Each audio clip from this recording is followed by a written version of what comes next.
I cheered when they pulled my son's body from the lake. The sound ripped out of me before I could stop it. A raw, triumphant cheer that made every person on that muddy shore turn and stare. Detective Thaddeus Marlowe dropped his radio. My sister Thessaly grabbed my arm so hard it bruised, hissing, "What is wrong with you?" The divers were still in the water, carefully maneuvering the black body bag toward the bank, and there I stood with my fists raised above my head, tears streaming down my face, making sounds that looked like celebration. Someone behind me whispered, "She's lost her mind." Another voice said, "That's disgusting." A uniformed officer started toward me like I was having a breakdown that needed controlling. But I wasn't breaking down. After 247 days of being called hysterical, after 8 months of being told I was imagining things, after countless nights of being made to feel crazy for insisting my son didn't run away, they'd finally found him. Calloway's body in that lake meant I wasn't losing my mind. It meant everything I'd been screaming about since October was true.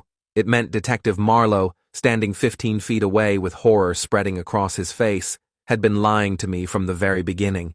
And it meant the evidence I'd found in his office 3 days ago, the evidence he'd tried to have me arrested for discovering, was about to destroy him. Calloway disappeared on a Wednesday. He was 16, didn't have a car, didn't have his license yet. He came home from school at 3:30, ate half a sandwich, told me he was going to Dashiell's house to work on a history project, and kissed my forehead before walking out at 4:15. When he wasn't home by 9 I called Dashiell's mom. Calloway never showed up. I called his friends. Nobody had seen him. At 10:30, I called the police. The dispatcher told me teenagers stay out late all the time, that I should wait 24 hours before panicking. I didn't sleep that night. I sat on the couch with every light on, phone in my hand, waiting for him to walk through the door with some reasonable explanation. He never did. Deputy Huxley came the next morning with a notebook and barely concealed impatience. Had Calloway been depressed? Was he struggling in school? Had we been fighting? Were there problems at home? I said no to everything. Calloway was happy, excited about trying out for the spring musical, wanted to go shopping for new sneakers on Saturday. None of that sounded like a kid planning to disappear. Huxley wrote it all down with this patient expression that said he thought Calloway would show up embarrassed in a few days. 3 days became a week. The police called a few friends, checked his social media, talked to his teachers, going through motions, waiting for him to come home so they could close the case. I made 500 flyers and plastered them everywhere, organized search parties with neighbors. The police said I was wasting time, that statistically most missing teenagers were runaways who returned within 2 weeks. Day 10, Detective Marlowe took over. 22-year veteran, impressive solve rate, specialist in missing persons. He sat across from me in an interview room and told me with absolute certainty that Calloway ran away after a fight with me that I was too traumatized to remember. When I said there was no fight, he smiled like I was a confused child, said parents often block out confrontations as a defense mechanism, that once I accepted what really happened, we could work together to bring Calloway home. I asked what evidence he had that Calloway ran away. He said the evidence was that Calloway was missing with no sign of foul play. I asked what signs they'd actually looked for. He said they'd conducted a thorough investigation, suggested I consider therapy to process my guilt and anxiety. I started documenting everything they weren't doing. Every unreturned call, every ignored lead, every dismissal. My sister Thessaly thought I was obsessing, that I should trust the professionals. But something was wrong with how they were handling this. Day 30, I hired private investigator Corbin Ashworth. Cost me $5,000 I didn't have. He reviewed everything and came back with a list of failures. They never checked traffic cameras near our house, never interviewed bus drivers, never requested school security footage. Corbin did it all himself. Found Calloway on school cameras leaving at 3:47, walking toward the parking lot where the camera was conveniently broken, tracked him to a gas station 2 blocks away. Timestamp 4:03, Calloway walking north on Maple Street, alone, looking at his phone. Corbin traced that route. 4 blocks north, Maple Street dead-ended at an industrial area with warehouses and a truck rental facility. He showed Calloway's photo to every employee. A woman named Winslow at the rental place recognized him immediately. Said she'd seen a teenage boy in their parking lot around 4:15 that afternoon, talking to a man near a dark blue pickup truck. She remembered because it was her daughter's birthday and she'd left work early. The man was tall, 40s or 50s, baseball cap and jacket. She didn't see his face clearly. The truck was new-looking with some kind of sticker on the back window. Then she said something that made my blood stop. Nobody from the police ever came to ask her anything. Detective Marlowe told me they'd canvassed everyone in a 2-mile radius. I called Marlowe immediately, asked if he'd interviewed anyone at the truck rental facility on Maple Street. He said he'd need to check his notes. I told him about Winslow, the truck, the man in the baseball cap. Long silence. Then he said Corbin was filling my head with theories that weren't based in evidence. I asked how a witness account wasn't evidence. He said one vague memory from 6 weeks ago wasn't enough, especially when there was no proof Calloway didn't walk away from that truck voluntarily. His excuses sounded rehearsed. I asked if he was even trying to find my son. He said I was emotional, that I needed to let them do their job, that maybe Calloway got into that truck willingly, that maybe he knew the man, that maybe he'd planned to leave. Corbin started digging into Marlowe's background. What he found made my stomach turn. Marlowe had handled 11 missing teenager cases in 5 years. 9 were classified as runaways within the first month. None of those 9 were ever found. The other 2 were discovered dead in distant locations, both ruled accidental. Corbin said it was statistically impossible for one detective to have that many missing persons with 0 recoveries. It looked like Marlowe was either catastrophically incompetent or deliberately mishandling cases. Day 90, I got an anonymous call. Male voice, muffled like someone was covering the phone. He said if I wanted to find Calloway, I should look into Merrick Voss, then hung up. Corbin ran the name through every database. Merrick Voss, 53, long-haul truck driver with a route through our town once weekly. Arrested twice for solicitation, once for possession of illegal materials involving minors. Both cases dropped due to lack of evidence. He drove a dark blue Chevrolet Silverado. The DMV photo showed a sticker on the back window. Keep on truckin'. This man had been near Calloway, and police never found the connection. We drove to Voss's trailer park 30 miles outside town. The manager said nobody from the police had come asking questions. We waited 3 hours. Voss didn't show. Corbin said we had to tell police or risk contaminating evidence. At the station, we laid everything out for Marlowe. The witness, the truck, Voss's criminal history, his address. Marlowe listened with crossed arms. When Corbin finished, Marlowe called it circumstantial. Dropped charges meant Voss was innocent until proven guilty. The anonymous tip could be misdirection. He'd look into it, but I shouldn't get my hopes up. I asked why he'd never canvassed the truck rental facility, why Winslow was never interviewed, why it took a private investigator 60 days to find information that should have been discovered in week 1. Marlowe looked at me with pity and said investigations were complicated, that Corbin's job was selling hope, that I needed to prepare for Calloway never coming home. That night I couldn't sleep. Something about how Marlowe dismissed everything felt wrong. Not just incompetent wrong, but deliberately wrong. Corbin had the same feeling. He said Marlowe's reaction wasn't normal for a detective being handed a legitimate lead. It was the reaction of someone trying to kill an investigation. We started looking at Marlowe differently, not as a bad detective, but as someone who might have reasons to make cases disappear. Corbin requested Marlowe's case files through public records. The department denied it, claiming active investigations were exempt. While we waited for the appeal, I started following Marlowe. Not close enough to be noticed, but close enough to document his patterns, where he went after work, who he met with. Day 134, I followed Marlowe to a diner 20 miles outside town. He sat in a back booth with a man I didn't recognize. They talked for 30 minutes. When the man stood to leave, I saw his face clearly. Tall, baseball cap, blue jacket. I took photos through the window. After he left, I went inside and asked the waitress if she knew him.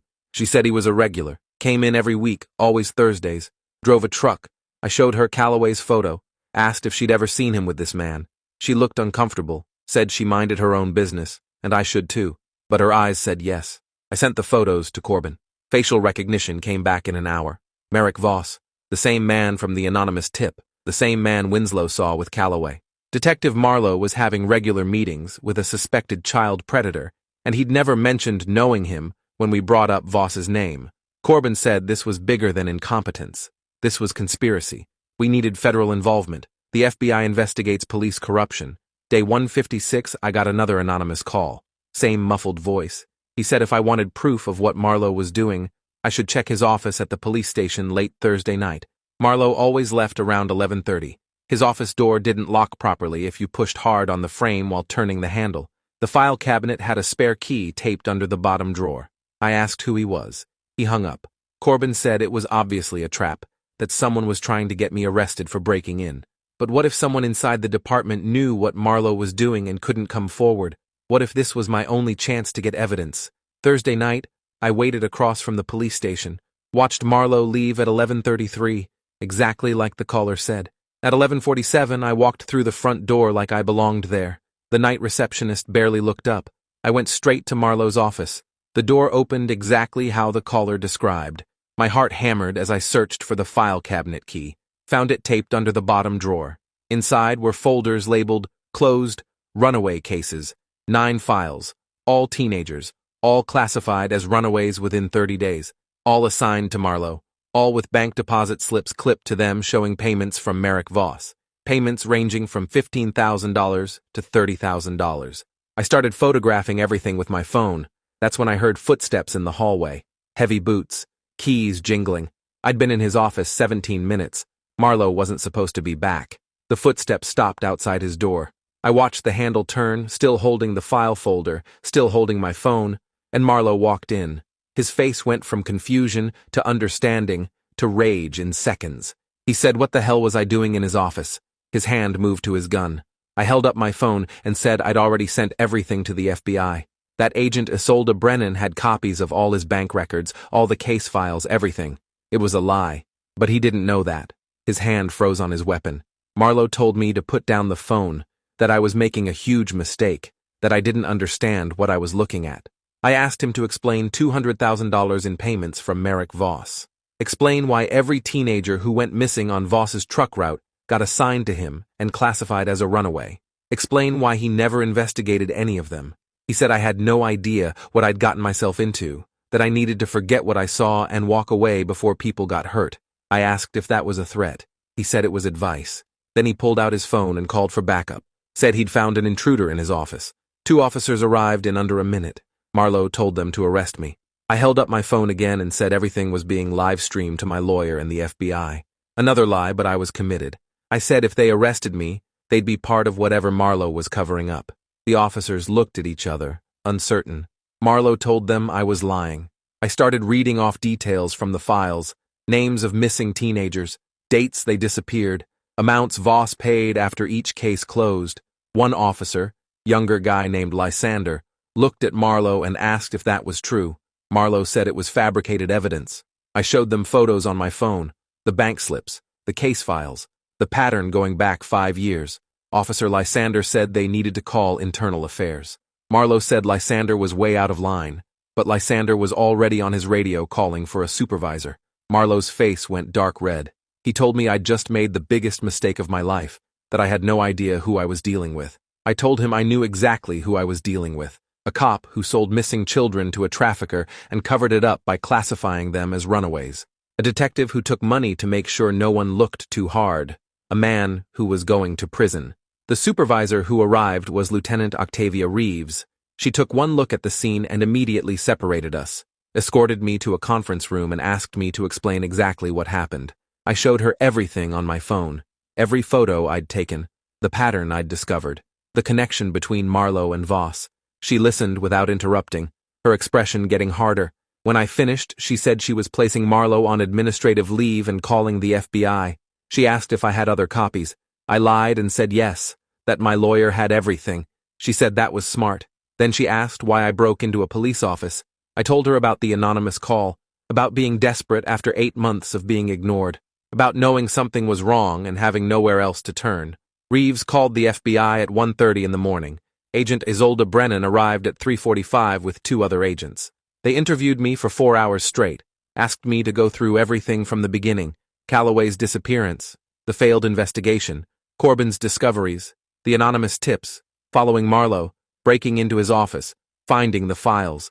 Brennan said they'd been building a case against Merrick Voss for 3 months based on testimony from a boy who'd escaped. They'd identified Voss as a trafficker but didn't know he had help from law enforcement.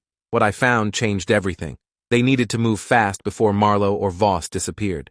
At 6 a.m., FBI agents arrested Merrick Voss at a truck stop in Tennessee. At the same time, they arrested Detective Marlowe at the police station, both charged with conspiracy to commit kidnapping, human trafficking, and obstruction of justice. Additional charges would follow. Brennan said they were searching Voss's truck, his trailer, his storage units, looking for evidence, looking for the missing teenagers, looking for Calloway. She said I should go home and wait, but I couldn't. I needed to know. Brennan finally agreed I could wait at the FBI field office. I sat in a conference room for 11 hours while they processed evidence. At 6:15 p.m., Brennan came back with a different expression. She said they'd received an anonymous tip about Prescott Reservoir, saying they should check the North Bank for remains. Divers were already on site. They'd found something. She asked if I wanted to be there. I said yes before she finished asking. My sister Thessaly met me there. The lake was 40 miles from town, surrounded by woods. Police and FBI vehicles ringed the shore. Marlowe was there too, in the back of a cruiser, hands cuffed, watching everything unfold.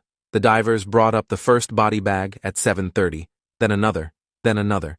4 total by the time they finished.